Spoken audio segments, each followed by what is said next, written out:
بسم اللہ الرحمن الرحیم۔ آج کی ویڈیو ایک انتہائی اہم موضوع کے بارے میں ہے۔ یہ موضوع اذان کے وقت بیت الخلاء یا باتھ روم جانے کے حوالے سے ہے۔ اکثر لوگوں کے ذہن میں یہ سوال کھٹکھٹاتا ہے کہ جب اذان ہو رہی ہو تو کیا باتھ روم جانا چاہیے یا نہیں؟ اگر کوئی باتھ روم میں ہو اور اذان شروع ہو جائے تو کیا کرنا چاہیے؟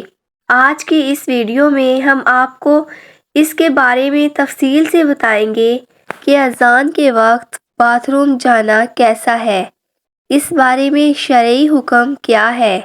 لیکن اس سے پہلے آپ کو اذان سننے کی تاکید اور اس پر ملنے والے ثواب کے بارے میں بتائیں گے۔ حضرت ابو ہریرہ رضی اللہ تعالی عنہ کہتے ہیں، میں نے رسول اللہ صلی اللہ علیہ وآلہ وسلم کو فرماتے ہوئے سنا، مؤذن کی آواز جہاں تک پہنچتی ہے اس کی مغفرت کر دی جاتی ہے، اور ہر خشک و تر اس کے لیے مغفرت طلب کرتا ہے، اور اذان سن کر نماز میں حاضر ہونے والے کے لیے 25 نیکیاں لکھ دی جاتی ہیں، اور 2 نمازوں کے درمیان کی گناہ بخش دیے جاتے ہیں۔ سنن ابن ماجہ 724 میں یہ روایت بیان کی گئی ہے۔ اس روایت میں ذکر ہے کہ ہر خشک و تر چیز گواہی دے گی، گویا اس میں جن و انس، حیوانات، نباتات، جمادات سبھی شامل ہیں۔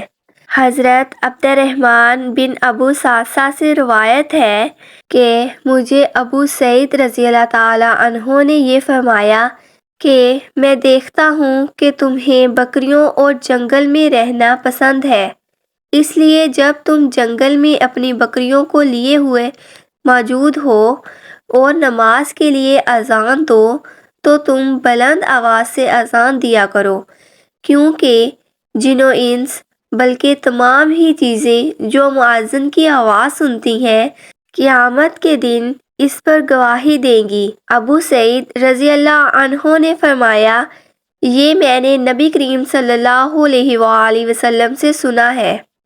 صحیح بخاری 125 میں یہ روایت موجود ہے۔ لیکن اب کہنے والے کہیں گے کہ یہ فضیلت اور ثواب تو صرف اذان والوں کو حاصل ہوگا، ہمارے لیے کیا اجر ہے؟ تو اب یہ بھی جان لیں کہ اذان سننے والوں کے لیے کتنا اجر و ثواب ہے۔ حضرت عبداللہ بن عمر بن عاص رضی اللہ تعالی عنہ کا بیان ہے کہ انہوں نے رسول اللہ صلی اللہ علیہ وآلہ وسلم کو فرماتے سنا ہے، جب مؤذن کی اذان سنو تو وہی کہو جو مؤذن کہتا ہے۔ روایت میں آتا ہے کہ صرف حی علی الصلاۃ اور حی علی الفلاح کی جگہ لا حول ولا قوۃ الا باللہ پڑھو، اور باقی اسی طرح کہو جس طرح مؤذن کہتا ہے۔ پھر مجھ پر درود پڑھو، کیونکہ جو کوئی بھی مجھ پر 1 مرتبہ درود پڑھتا ہے تو اللہ تعالیٰ اس پر اپنی 10 رحمتیں نازل فرماتا ہے۔ اس کے بعد اللہ تعالیٰ سے میرے لیے وسیلہ مانگو، کیونکہ وسیلہ دراصل جنت میں ایک مقام ہے جو اللہ کے بندوں میں سے ایک بندے کو دیا جاتا ہے، اور مجھے امید ہے کہ وہ بندہ میں ہی ہوں گا، اور جو کوئی میرے لیے وسیلہ یعنی مقام محمود طلب کرے گا اس کے لیے میری شفاعت واجب ہو جائے گی۔ اور صحیح مسلم کی دوسری روایت میں آتا ہے کہ جس نے اذان کا جواب خلوص اور دل سے یقین رکھ کر کہا وہ جنت میں داخل ہوا، بشرط یہ کہ ارکان اسلام کا پابند ہو۔ یہ روایت صحیح مسلم کی حدیث نمبر 850 میں موجود ہے۔ اب آتے ہیں اس سوال کی جانب کہ اذان کے وقت بیت الخلاء جانا درست ہے یا نہیں۔ تو اس حوالے سے فقہاء اکرام کا کہنا ہے، اذان کے وقت استنجا وغیرہ کے لیے بیت الخلاء جا سکتے ہیں، بالخصوص جب کہ تقاضا شدید ہو۔ البتہ بہتر ہے کہ اذان کے وقت نہ جائیں اور خاموش ہو کر اذان سنیں اور اس کا جواب دیں، کیونکہ اذان در حقیقت نداء الہی ہے۔ اس کا ادب و احترام یہ ہے کہ آدمی جس کام میں مشغول ہو یا جس کو کرنا چاہتا ہو اس کو موقوف کر دے اور اذان سن کر جواب دے۔ مغرب کی اذان کے بعد جماعت کھڑی ہونے کا وقفہ چونکہ بہت کم رہتا ہے، اس لیے مغرب سے پہلے ہی استنجا وغیرہ سے فارغ ہو جائیں تاکہ جماعت فوت نہ ہو۔ لیکن اگر کسی کو عین اسی وقت استنجا وغیرہ کی شدید ضرورت محسوس ہو تو وہ جا سکتا ہے۔ معلوم ہوا کہ اشد ضرورت ہو تو اذان کے وقت بیت الخلاء جا سکتے ہیں، لیکن بہتر یہی ہے کہ جب اذان شروع ہو جائے تو ہر کام ترک کر دے اور خاموشی سے اذان سنی جائے اور اس کا جواب دیا جائے، کیونکہ جب کوئی اذان کے وقت بیت الخلاء جاتا ہے تو بیت الخلاء کے اندر بات تک کرنے کی اجازت نہیں، تو پھر اس کا سب سے بڑا نقصان جو ہوگا وہ یہ کہ وہاں اذان کا جواب نہ دے سکے گا، اور یہ بہت بڑے ثواب سے محرومی ہے جس ثواب کا ذکر مذکورہ بالا احادیث میں گزرا۔ یہ تھا اس سوال کا جواب۔ اب ہم آپ کو اذان کے چند مزید فضائل سنائیں گے۔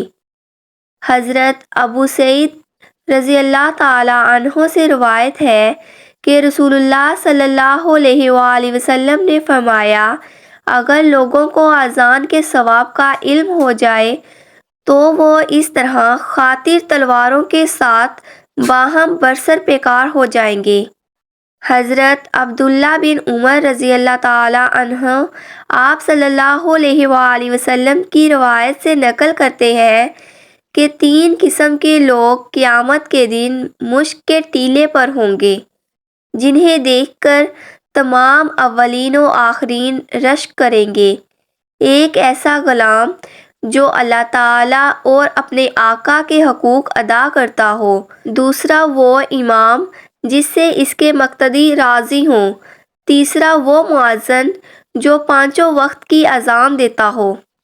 حضرت ابو ہریرہ رضی اللہ تعالی عنہ سے روایت ہے کہ رسول اللہ صلی اللہ علیہ وآلہ وسلم نے فرمایا، اگر لوگوں کو معلوم ہو جائے کہ اذان دینے اور پہلی صف میں کھڑے ہونے کی کتنی فضیلت ہے، پھر وہ اس پر قرآن دازی کرنے کے بغیر کوئی چارہ نہ پائیں تو وہ اس پر ضرور قرآن دازی کریں، اور اگر وہ جان لیں کہ نماز کے لیے اول وقت آنے میں کیا فضیلت ہے تو وہ ضرور اس کی طرف دوڑے آئیں، اور اگر وہ جان لیں کہ نماز عشاء اور نماز فجر کی کتنی فضیلت ہے تو وہ ضرور اس میں شریک ہوں، اگرچہ انہیں سروں کے بل گھسیٹ کر آنا پڑے۔ اللہ تعالیٰ سے دعا ہے کہ اللہ پاک ہمیں ان احادیث پر عمل کرنے کی توفیق دے۔ محترم ناظرین، اگر آپ کو ہماری یہ ویڈیو اچھی لگی تو ویڈیو کو لائک کریں، اور اگر اس طرح کی مزید معلوماتی اور اسلامک ویڈیوز دیکھنا چاہتے ہیں تو ہمارے چینل ایکسل یور سیلف کو سبسکرائب کریں۔